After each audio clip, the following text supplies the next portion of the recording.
eu quero ler desde o versículo 1, para nós recapitularmos, não na exposição, mas recapitularmos no texto, na leitura do texto, todo o contexto do que nós vamos falar aqui.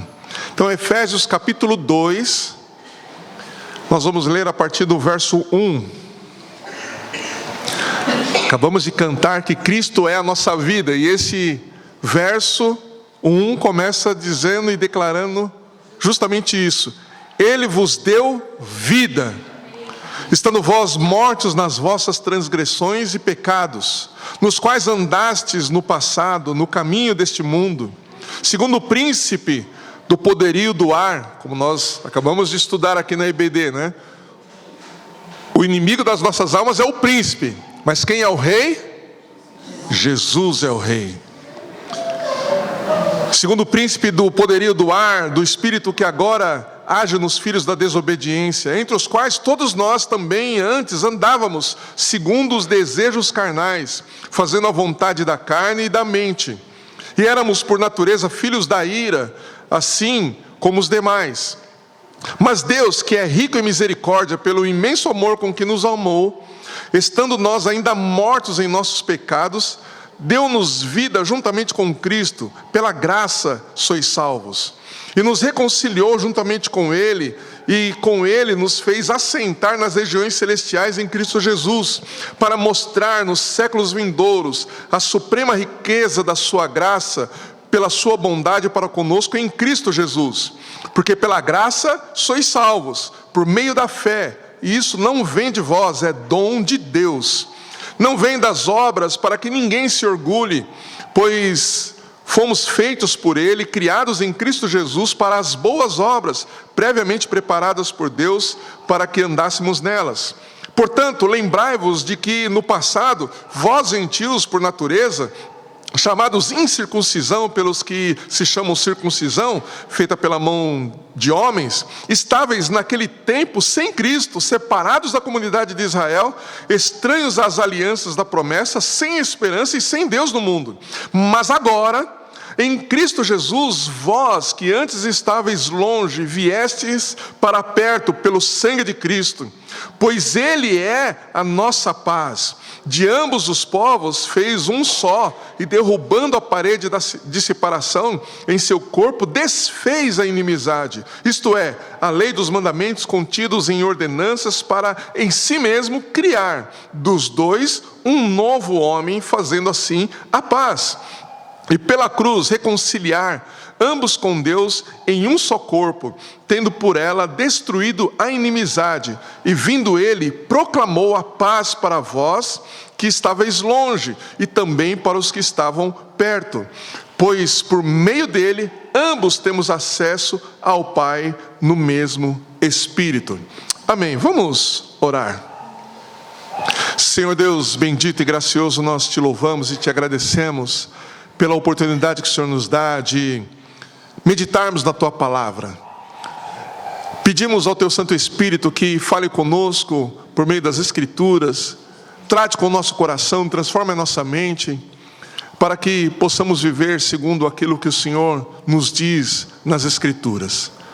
Que os nossos olhos sejam abertos para as realidades e verdades espirituais, e que os nossos corações abracem esta verdade, e que a nossa vida possa ser uma declaração daquilo que o Senhor nos diz e nos fala por meio das Escrituras.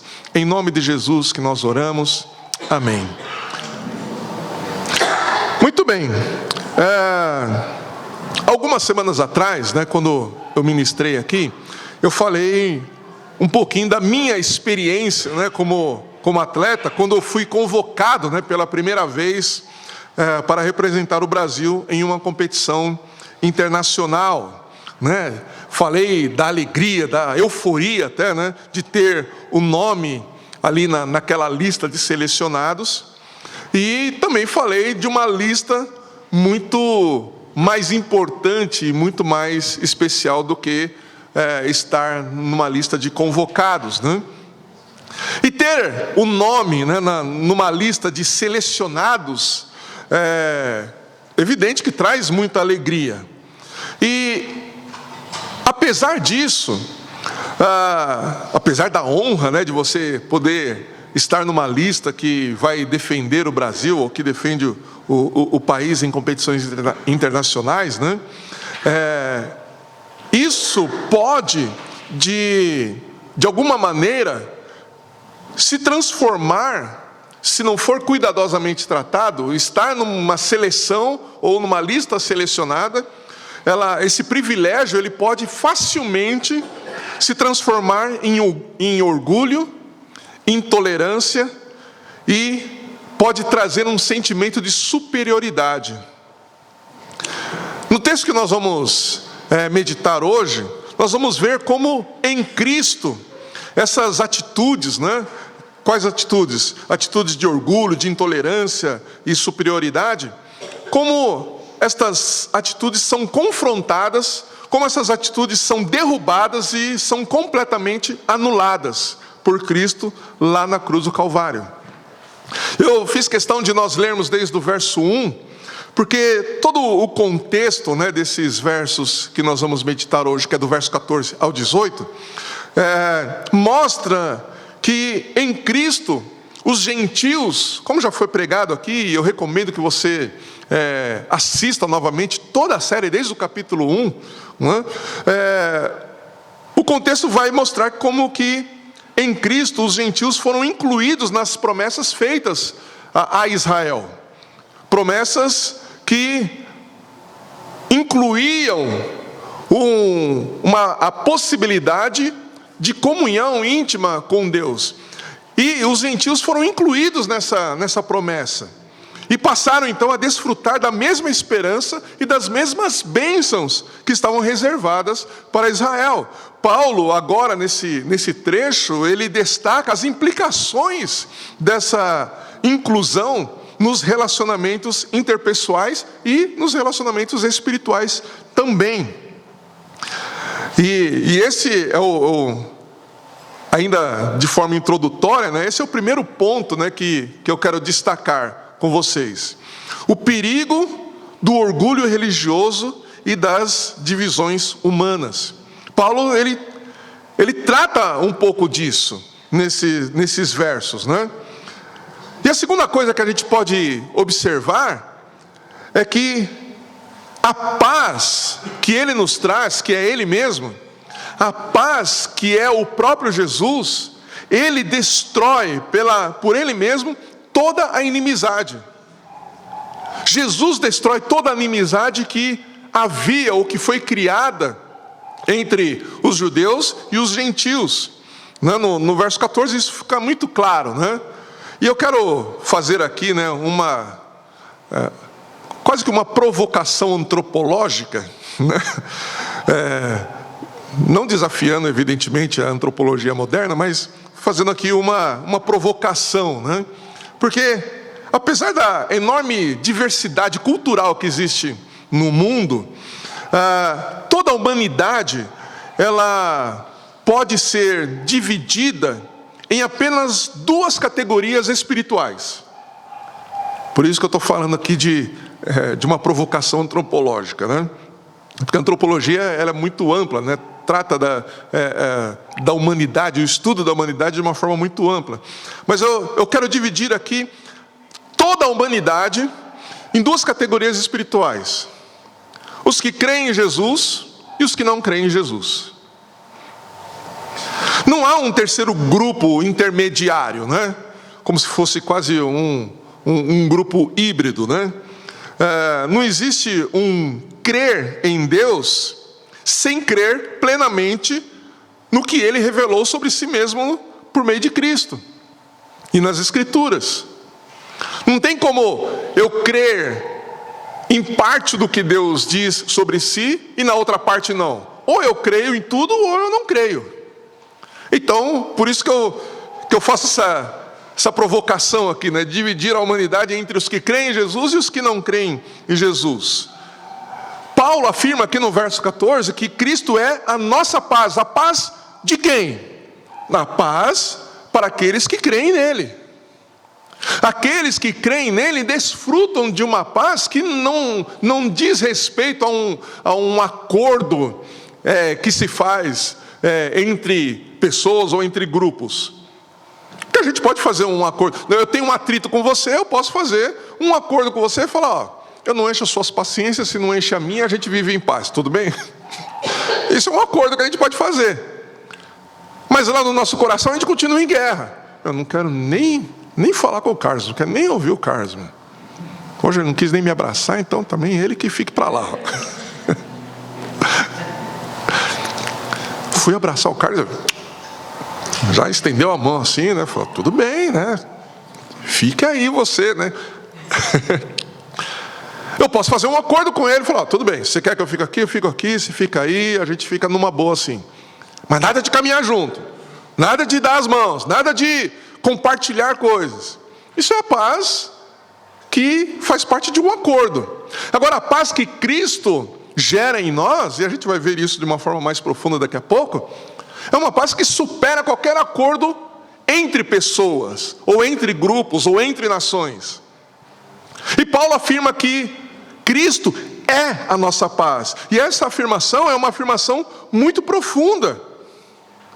Entre os judeus, né, que eram o povo da promessa, e os gentios considerados estrangeiros, né, e longe de Deus, havia uma profunda inimizade. Nós vimos um pouco disso na semana passada, na exposição com o pastor Silvio. E as alianças que Deus fez ao longo da história, né, com o seu povo, ao invés de serem vistas como meios da graça, para inclusive incluir aqueles que criam em Deus, foram se tornando ao longo da história, da própria história de Israel, um motivo de soberba, de separação e de divisão. Judeus e gentios se viam como inimigos irreconciliáveis, que apesar, ou que apenas, né, se toleravam em algumas circunstâncias ou em certos momentos. Eles se toleravam em determinados momentos, ou em determinadas situações. Mas na verdade eles se viam como inimigos irreconciliáveis. Essa divisão não é algo restrito ao passado. Ela, de alguma maneira, ainda persiste nos dias de hoje.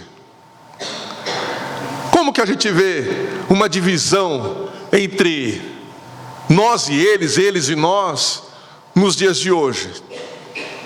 A gente vê uma divisão entre direita contra a esquerda, politicamente falando, homens contra mulheres, brancos contra negros, pais contra filhos, conservadores contra progressistas, ricos contra pobres, empregados contra patrões, casado contra solteiro, Corinthians contra Palmeiras.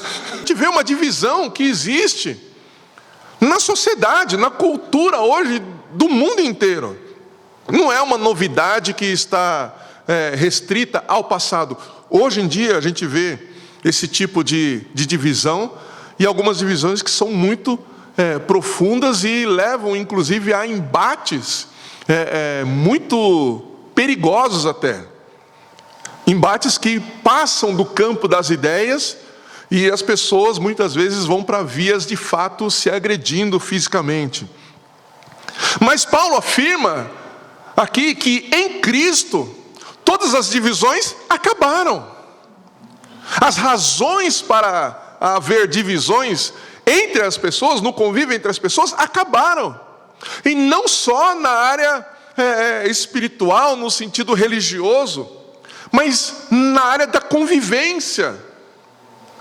Todas as divisões em Cristo são destruídas, elas de fato acabaram. E Paulo está falando de uma forma muito firme e categórica.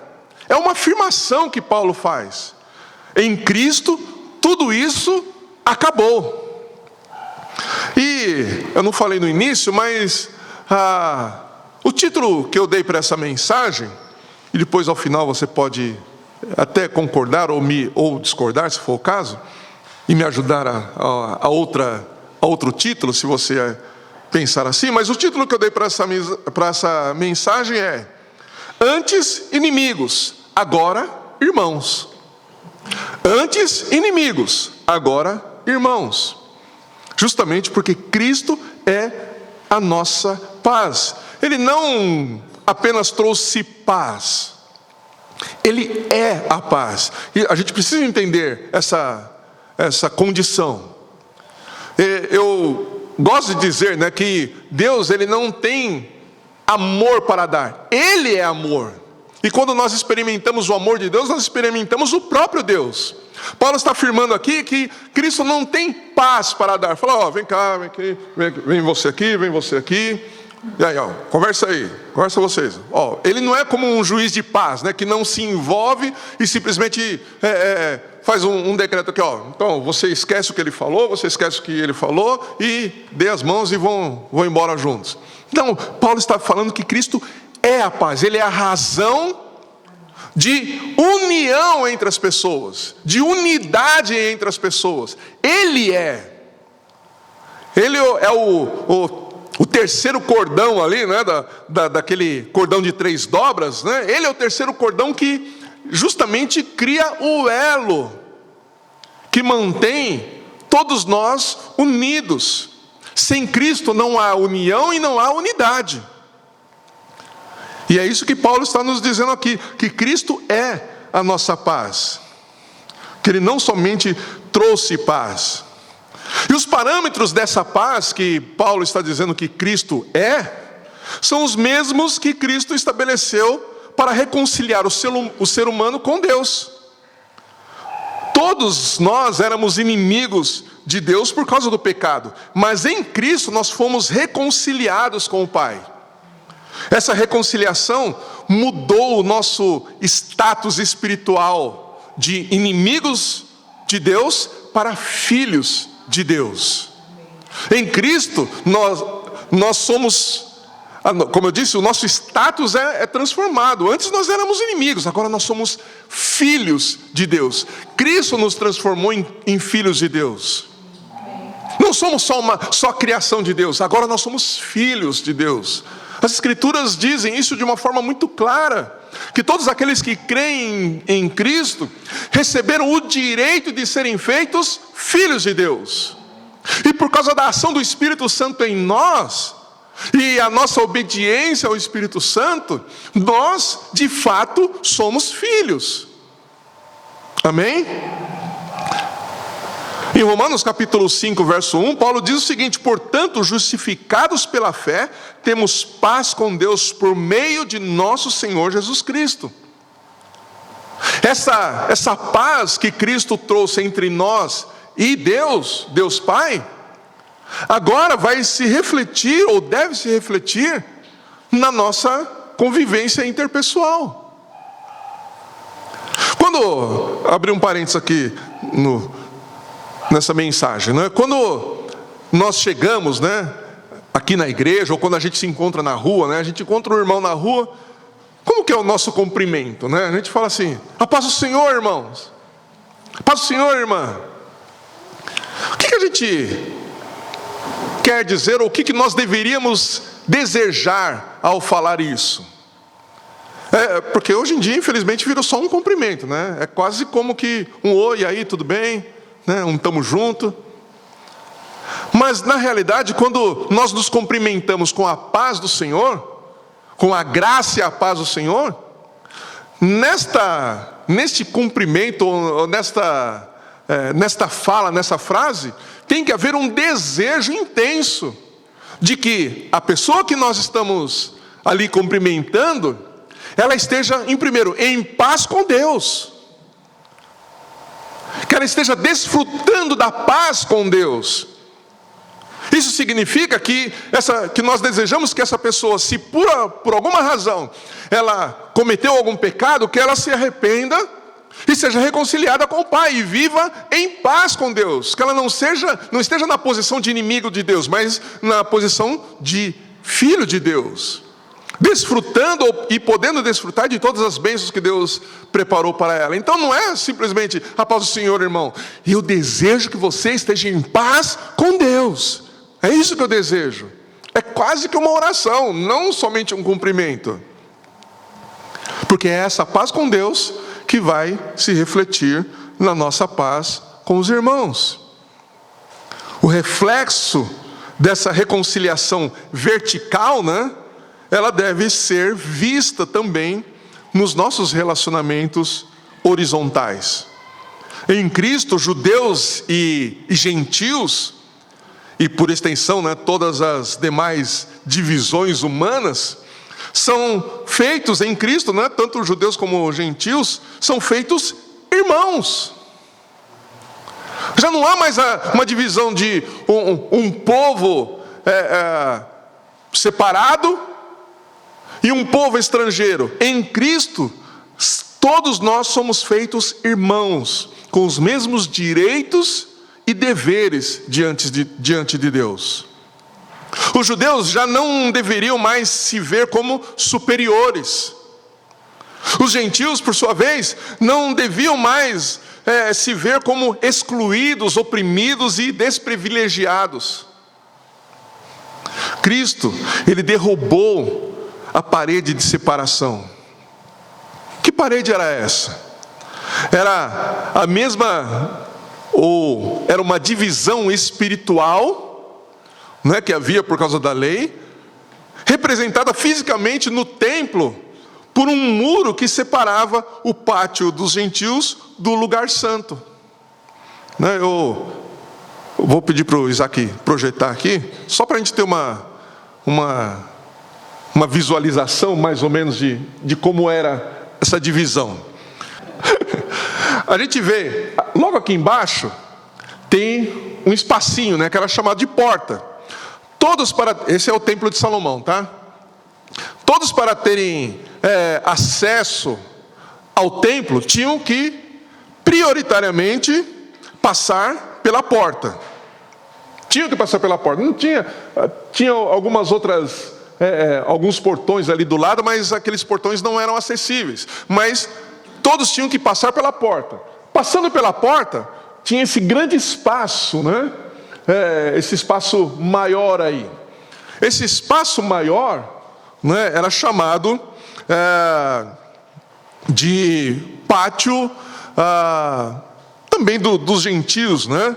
Onde todo mundo poderia entrar, qualquer pessoa poderia entrar por esse pátio, né? Que era também chamado de pátio exterior. Aí depois, né, um pouquinho mais para cima, que é tá, maravilha. Então, depois desse outro espaço, o que a gente vê é o lugar que era chamado de lugar santo, que somente os sacerdotes podiam entrar. E depois, lá no final, o Santo dos Santos, que só o sumo sacerdote podia entrar. Então essa era uma divisão física, que também era representada, né, espiritualmente. Então, nesse pátio exterior, desde que alguém passasse pela porta, qualquer um podia entrar. Homens, mulheres, estrangeiros. Mas no lugar santo já não era todo mundo. Nem mesmo todo israelita, nem todo judeu podia entrar. O sacerdote podia entrar. No Santíssimo Lugar, somente o sumo sacerdote, uma vez por ano. Então, toda essa divisão foi derrubada por Jesus. Se você já leu sobre a morte de Jesus nos evangelhos, você vai se lembrar que quando Jesus disse está consumado, o que aconteceu com o véu que separava o lugar santíssimo do lugar santo? Ele foi rasgado. Em qual direção? Qual direção que começou esse rasgo? De cima para baixo. Deus mesmo, por meio de Jesus, rasgou esse véu e deu acesso para que todo aquele que crê em Jesus pudesse adentrar no lugar santíssimo, no lugar onde Deus se manifestava, no lugar onde Deus falava, onde estava ali a arca da aliança. Essa divisão que havia foi destruída por Jesus. E a inimizade, então, que essas divisões eram usadas, né, também foi destruída. A inimizade foi destruída por Jesus.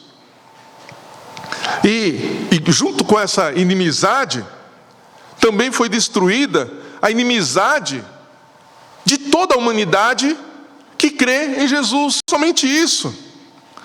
Uma nova humanidade foi criada.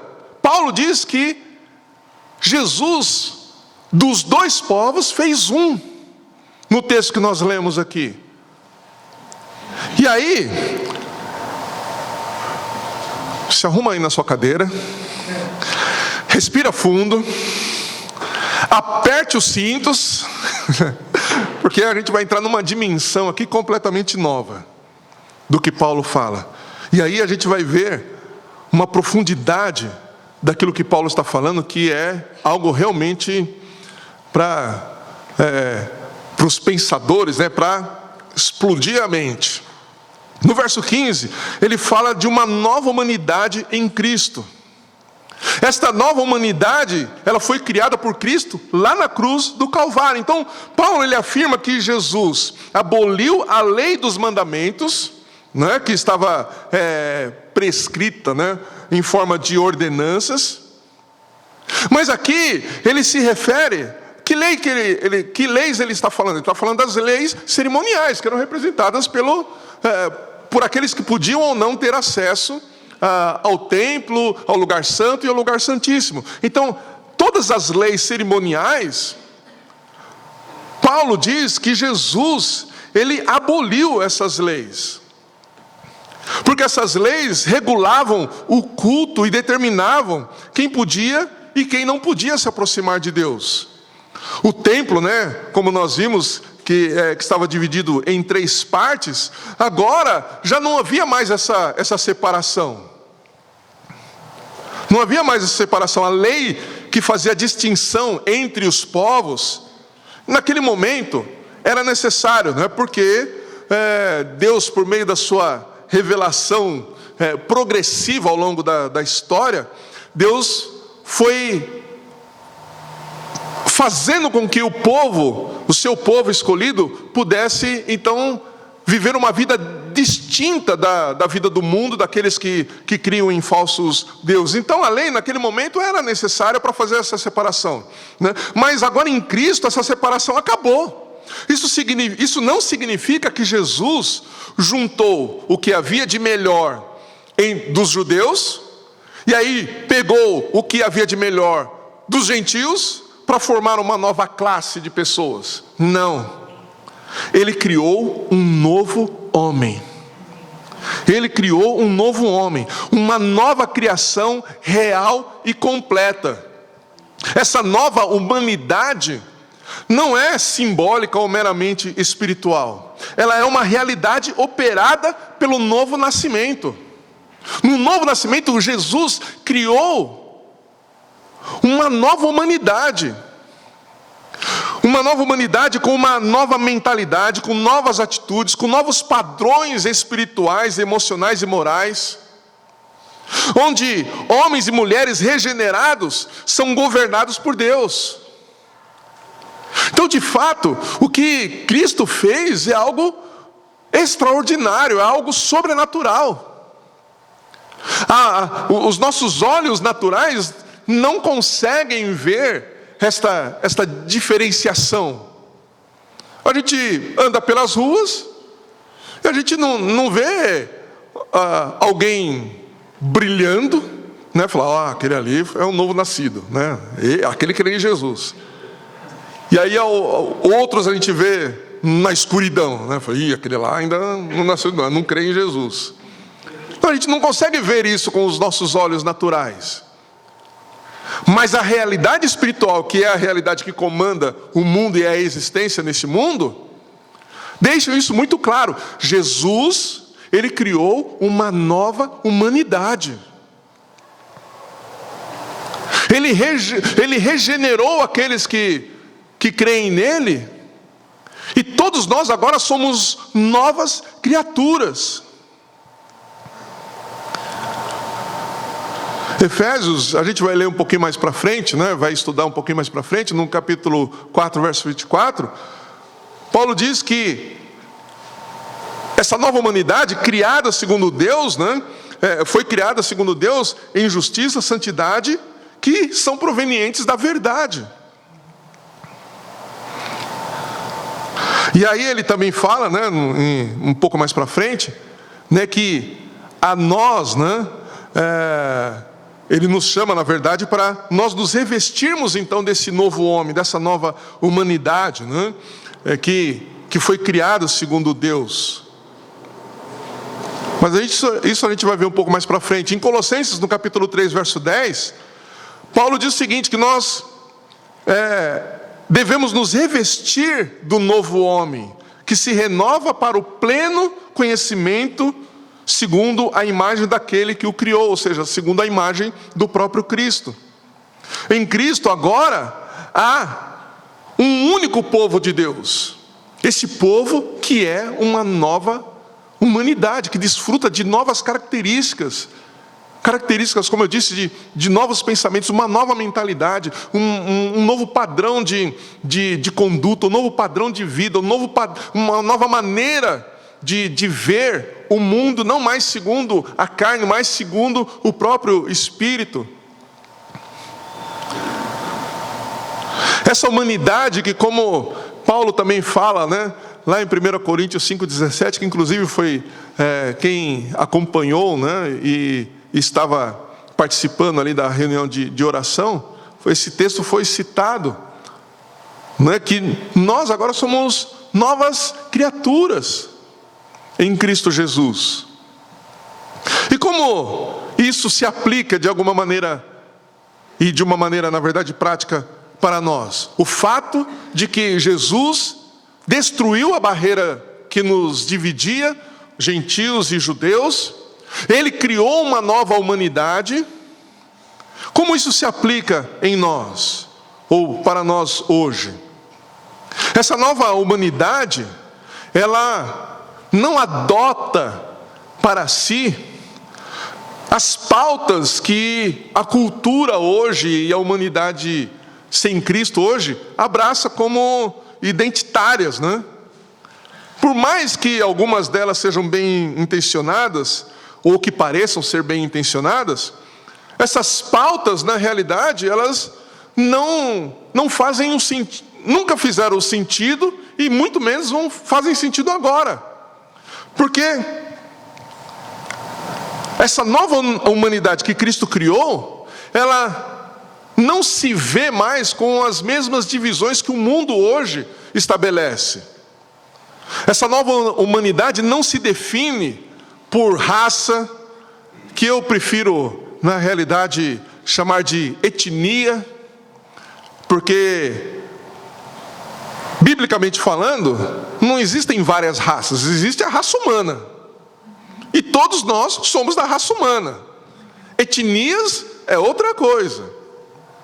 A raça humana tem muitas etnias, e aí as etnias vai depender de onde você nasceu, dos genes, né, ali da região, e aí sim, nós vamos ter pessoas negras, vamos ter pessoas loiras, vamos ter pessoas amarelas, alguns até azuis, se você... É verdade. É verdade. Só abrindo um parênteses aqui. Quando eu era atleta, né, eu fui para uma competição mundial, que foi na Europa, e lá eu fiz questão de tirar foto com dois grupos. Um pessoal da Finlândia, que os caras, a gente canta, né, tem um hino, né, Alvos como a Neve, né, acho que eles que inspiraram esse hino, porque os caras eram muito brancos, quase transparentes, mas sabe papel sulfite branco? Eles eram mais brancos que aquilo. E tinha um outro grupo, né, do Quênia, que eles brilhavam, a pele era tão negra assim, que brilhava, né? Chegava quase a um azul petróleo. Então, eu perto deles, de verdade, não é assim, eu perto deles, eu podia se chamar de branco. De verdade. Porque eles eram quase azuis, assim, né? E a pele brilhava, sem creme nem nada, né? A André ficava falando, passa um creme aí nessa mão, tal. Mas o deles brilhava naturalmente, assim. E eu fiz questão de tirar foto com os dois grupos, né? Sentei lá no meio dos alvos como a neve e fiquei lá, né? E também fiquei lá no meio dos quenianos, né? Mas a nova humanidade, a gente vê, né? Isso faz parte de etnias, são etnias. Mas tanto os finlandeses, como os quenianos, como nós brasileiros, como os sul-americanos, os norte-americanos, os asiáticos, enfim, todos somos raça humana. Mas as pautas que se levantam hoje é para criar divisão entre brancos e negros, né? Então eles definem as pessoas dessa maneira. Mas a nova humanidade não se define mais por cor, por raça, por classe ou por gênero. Essa nova humanidade criada por Cristo não precisa de autoafirmação nem de compensações históricas, que é o que se impõe hoje, né, nessas brigas que se levantam. Não, agora precisa de compensação histórica. Então, as pessoas que vivem hoje, que não pensam, não praticam e não praticaram nenhum ato racista nas suas vidas, hoje o politicamente correto exige dessas pessoas que não pensam dessa forma, que não são racistas, que elas se culpem e paguem, né, de uma forma compensatória por algo que pessoas lá atrás na história fizeram. Mas a nova natureza criada em Cristo não precisa de ações compensatórias. Homens nessa nova humanidade que Cristo criou não precisam se desculpar com as mulheres por terem nascido homens. As mulheres não precisam lutar por sua igualdade com os homens, porque essa igualdade já foi garantida por Deus lá na criação. Gênesis 1:27 deixa isso muito claro. Homens e mulheres são vistas e foram feitas por Deus, né, tanto o homem como a mulher, como iguais, ocupando posições e tendo responsabilidades dadas por Deus diferentes, mas são iguais. Então as mulheres não precisam lutar por igualdade, porque essa igualdade ela já foi garantida por Deus lá na criação. Toda distinção que gerava inimizade entre os judeus e gentios, e hoje, né, entre um grupo e outro grupo, tudo isso em Cristo foi abolido lá na cruz do Calvário. Lá na cruz, Jesus aboliu todo tipo de coisa, todo tipo de distinção que gerava e que gera inimizade. O quarto ponto que eu quero destacar aqui com vocês é a reconciliação plena com Deus e com o próximo. Paulo vai falar sobre isso no verso 16, que em Cristo, por causa da cruz, há uma reconciliação total. Não é, como eu disse, não é uma reconciliação de acordos humanos. Fala, tudo bem, vai, Deus mandou, né? Então vamos lá para a gente, né? Para eu não perder minha bênção, então vou te aceitar. Não é isso. Essa reconciliação, ela não depende de ações humanas. Ela não se baseia em compensações históricas, como eu disse, ou em pedidos de desculpas coletivos. Ela depende exclusivamente da cruz, da obra de Cristo na cruz do Calvário. Na cruz, Paulo estava dizendo lá para os judeus e os gentios, que na cruz eles encontraram identidade, como nós vimos na mensagem da semana passada. Judeus e gentios, na cruz, encontram também unidade. Então na cruz, tanto judeus como gentios encontram identidade, e nós também. E na cruz eles encontram unidade, e nós também. Na cruz e somente pela cruz.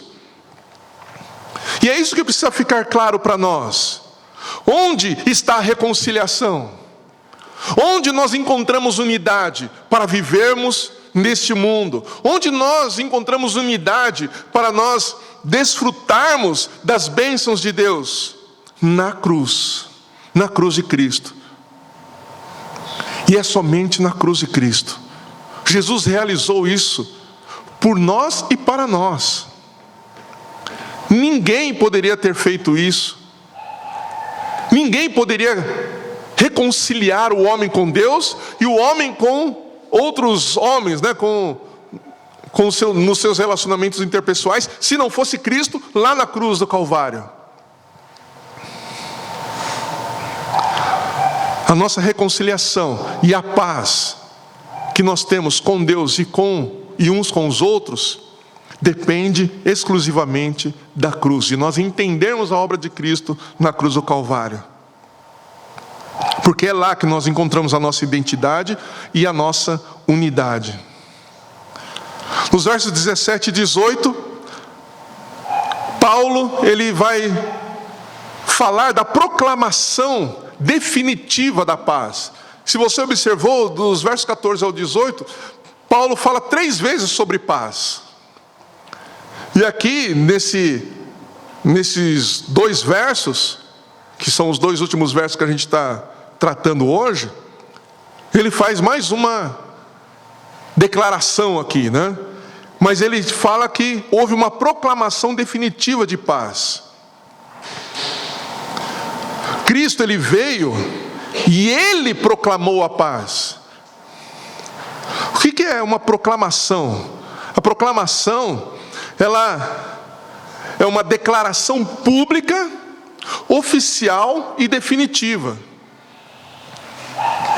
Paulo, ele está dizendo que Jesus, em alta voz, de maneira pública, definitiva e com peso legal e espiritual, ele está dizendo que Jesus declarou que há paz entre nós, há paz nos nossos convívios, há paz entre judeus e gentios, que agora já não são mais vistos por Deus como judeus e gentios, mas como um único povo, unidos por Cristo, lá na cruz do Calvário. Então, tanto os que estavam longe, os gentios, como os que estavam perto, que são os judeus, Cristo proclamou a paz. Cristo veio e proclamou a paz. Ele declarou de uma forma explícita. Da mesma forma, vocês se lembram do batismo de Jesus? Quando Jesus se batizou, o que Deus disse? Deus disse: esse é o meu filho amado, em quem eu me agrado, em quem eu tenho muito prazer. Ele falou isso para quem? Para todos que estavam ali presentes. Todos ouviram, todos que estavam ali presentes no batismo de Jesus, ouviram uma voz do céu declarando isso, proclamando isso. Que aquele que estava sendo batizado era o Filho de Deus, em quem ele tinha muito prazer. Então, nessa mesma analogia, Paulo está dizendo que Jesus agora está proclamando publicamente que há paz entre todos aqueles que creem nele, sobre todos aqueles e entre todos aqueles que compartilham da mesma fé. Todos os que estão em Cristo agora têm livre acesso ao Pai, é o que ele vai falar também aqui no final do verso 18. Todos que estão em Cristo têm livre acesso ao Pai pelo mesmo Espírito. Então essa proclamação de Jesus, ela tem uma amplitude muito grande e profunda. Porque Cristo destrói todo qualquer tipo de divisão que há entre a humanidade e Deus, e entre a humanidade entre si. Então, tanto vertical como horizontal, Jesus unifica, criando em si mesmo uma nova humanidade, daqueles que creem nele. E esses que creem nele agora vivem de uma maneira completamente diferente, pensam de uma maneira completamente diferente. E além disso, por causa de Cristo, esta nova humanidade tem acesso livre ao Pai. Como eu disse há pouco, no templo havia aquela divisão entre o pátio exterior, onde qualquer pessoa podia entrar desde que passasse pela porta, e a Bíblia fala que Jesus é a porta. Jesus mesmo disse: eu sou a porta. Então, passou por Jesus, ok, todo mundo pode entrar no templo, né? Vão se lembrando da imagem que vocês viram aí. No lugar santo, somente os sacerdotes. No lugar santíssimo, somente o sumo sacerdote uma vez por ano. Mas agora em Cristo, todos nós temos acesso ao Pai, ao lugar santíssimo, por causa de Cristo. Não há mais aquele, só se quando você se formar, né, como sumo sacerdote, aí você vai poder entrar no Santíssimo Lugar, aí você vai poder falar com Deus. Aí Deus vai falar com você. Não, agora todos nós temos livre acesso ao Pai. E a conclusão é justamente essa, a conclusão dessa mensagem é justamente essa, que todos nós temos acesso total e nós fomos verdadeiramente reconciliados com Deus por meio de Cristo. Nós não somos mais inimigos mortais uns dos outros, mas nós somos irmãos eternos. Hebreus capítulo 4, verso 16 diz: aproximemo-nos, veja, aproximemo-nos, todos nós, essa nova humanidade, todos nós que somos de Cristo, aproximemo-nos com confiança do trono da graça. No capítulo 10 de Hebreus, versos 19 ao 22, diz: tendo coragem para entrar no lugar santíssimo pelo sangue de Jesus. Nós temos essa coragem que em outras versões fala de ousadia. Na realidade, é uma confiança, como diz no capítulo 4, uma confiança de que nós não seremos mortos ao entrarmos em contato com o Deus Santíssimo. Por quê? Por causa do sangue de Cristo, por causa da cruz, porque agora nós somos filhos, e como filhos nós temos livre acesso ao Pai. E isso tem que se refletir na nossa maneira de vivermos uns com os outros.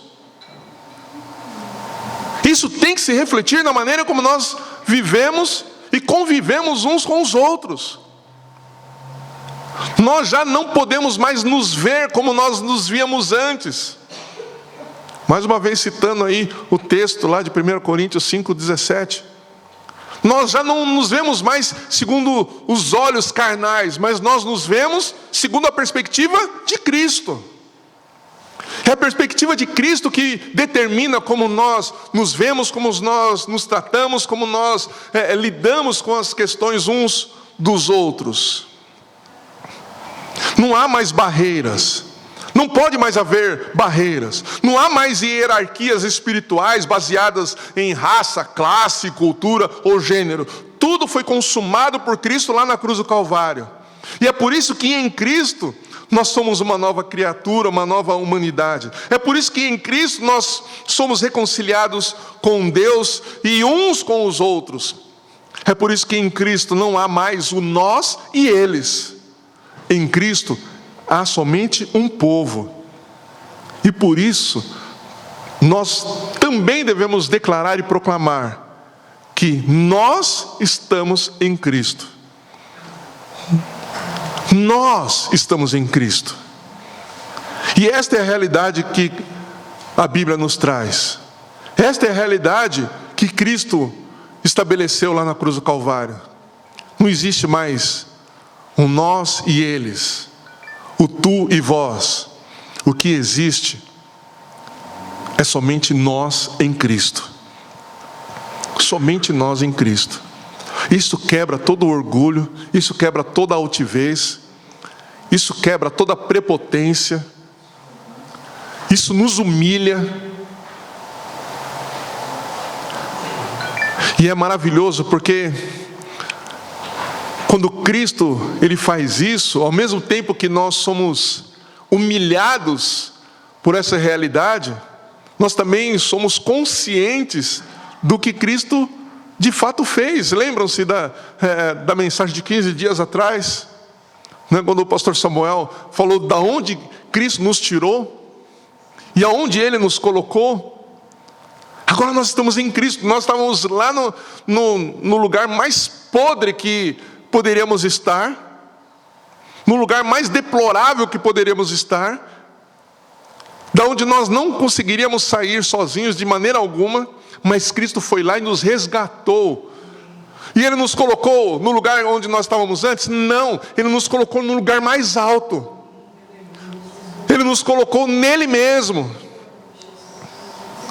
Então nós estamos numa posição privilegiada sim, nós estamos numa posição, posso até dizer, usando o termo que nós estudamos hoje na EBD, né? Nós estamos num lugar exaltado em Cristo, fomos exaltados por Cristo, nele mesmo, mas isso não enche o nosso coração de orgulho, nem de altivez.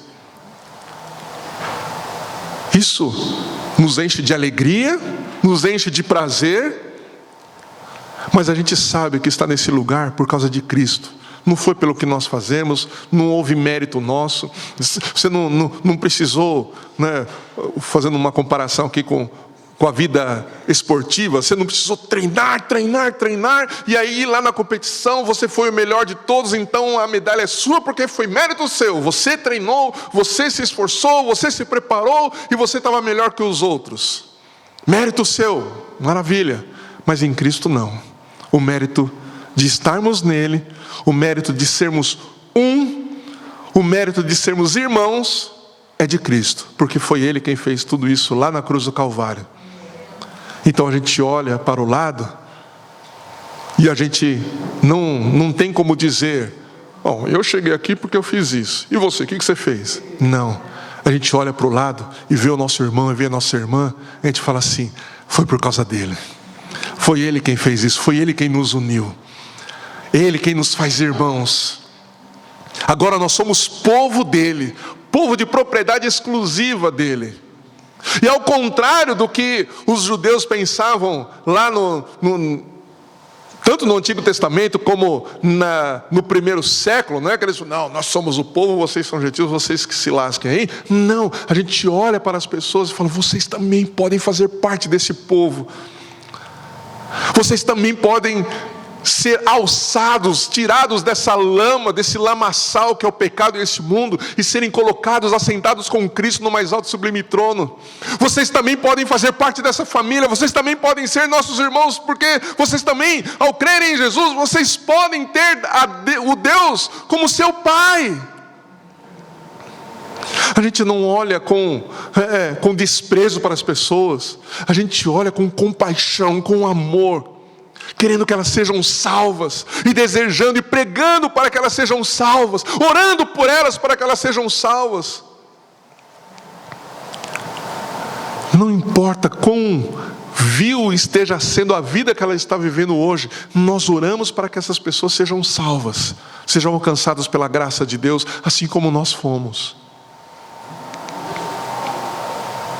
Ele nos fez Ele nos fez um único povo, o povo de Deus, e nele nós somos um. Amém? Era isso que eu tinha para compartilhar com vocês. Espero que vocês tenham entendido e que nas próximas meditações aqui na carta de Paulo aos Efésios, nós vamos ver o reflexo de todas essas questões no dia a dia, de forma muito prática inclusive. Mas eu quero mais uma vez recomendar que você leia essa carta inteira. Alguns teólogos, né? Eu não falei isso no início, mas alguns teólogos chamam, né, dentre todas as cartas que Paulo escreveu, com exceção de Romanos, né, que é a carta mais teológica, mais profundamente teológica, né? Mas dentre todas as outras cartas que Paulo escreveu, os estudiosos e teólogos, eles dizem que a carta aos Efésios é a coroa de todas essas cartas, e que o capítulo 2 é a pérola mais preciosa dessa coroa, né? Então eu quero recomendar que você leia novamente, né, não só o capítulo 2, mas toda essa carta, e recomendo mais uma vez que você assista todas as exposições já feitas até aqui, desde o capítulo 1, está no nosso canal lá no YouTube. Assista novamente, para você novamente ser revigorado por essa mensagem e pela exposição dessa carta. Amém? Quero orar com você. Eu vou pedir que você fique de pé. Nós vamos orar Deus e desejando que essas verdades sejam uma realidade em nossa vida. Vamos orar em nome de Jesus. Senhor Deus, nós te bendizemos, te agradecemos e te louvamos pelo teu amor e por esta obra tão maravilhosa que o Senhor realizou. O Senhor fez algo que a ciência não pode explicar. O Senhor fez algo que as mentes mais intelectuais deste mundo podem explicar. O Senhor recriou a humanidade em ti mesmo. O Senhor nos fez novas criaturas. E o Senhor nos colocou em uma condição de existência que nós não tínhamos antes. O Senhor criou Adão e Eva com uma condição de existência que nós não podemos e conseguimos compreender. Mas eles caíram e jogaram toda a humanidade em uma condição inferior. A maneira como o Senhor criou Adão e Eva como seres humanos foi quebrada pelo pecado, e a partir do pecado, então, toda a humanidade foi renegada a uma sub-humanidade. Mas em Ti, Senhor, em Ti nós somos não somente restaurados à condição do Teu plano original para a humanidade, mas nós somos feitos novas criaturas, e isto é extraordinário. Nossa mente humana não consegue compreender a magnitude da Tua obra e a forma como o Senhor nos fez. Mas esta é a realidade que nós agora estamos. E por causa dessa nova realidade, por causa dessa nova humanidade da qual o Senhor nos recriou, nós já não nos vemos mais como pessoas que têm diferenças físicas, diferenças emocionais, mas nós nos vemos como Teus filhos. E como Teus filhos, nós olhamos uns aos outros como irmãos. Nós somos irmãos. E já não há mais diferença entre nós. Já não há mais divisão entre nós. O Senhor é a nossa paz. O Senhor é a nossa paz. Obrigado, Jesus, por esta obra tão grande. Obrigado por esta obra tão maravilhosa. Aleluia, Jesus. Amém. Eu estava pensando aqui, rapidamente, que porque Cristo nos fez uma nova humanidade, nós também, por causa disso, nós ficamos como que imunes às coisas que o mundo faz conosco. Imunes em que sentido? No sentido de que nós não vamos mais nos ofender quando alguém falar alguma coisa a nosso respeito ou contra nós. Porque agora nós temos uma nova mentalidade dada por Cristo. A gente não vai se ofender porque alguém fala mal de nós por causa da fé que a gente confessa. As pessoas se levantam contra nós para tentar nos destruir, e elas esperam que a gente revide de uma maneira meramente humana. Mas agora nós somos novos humanos, e a gente não reage mais como nós reagíamos antes. Como o pastor Silvio diz sempre, né? Nós agimos debaixo de uma direção do Espírito. Nós não reagimos ao que as pessoas fazem. Nós agimos de acordo com uma direção do Espírito. Isso porque Cristo nos fez novas criaturas, nova humanidade. Então o mundo já não nos afeta. O mundo já não tem influência sobre nós, porque nós somos uma nova criatura. Deus nos fez nova humanidade. Amém? Amém.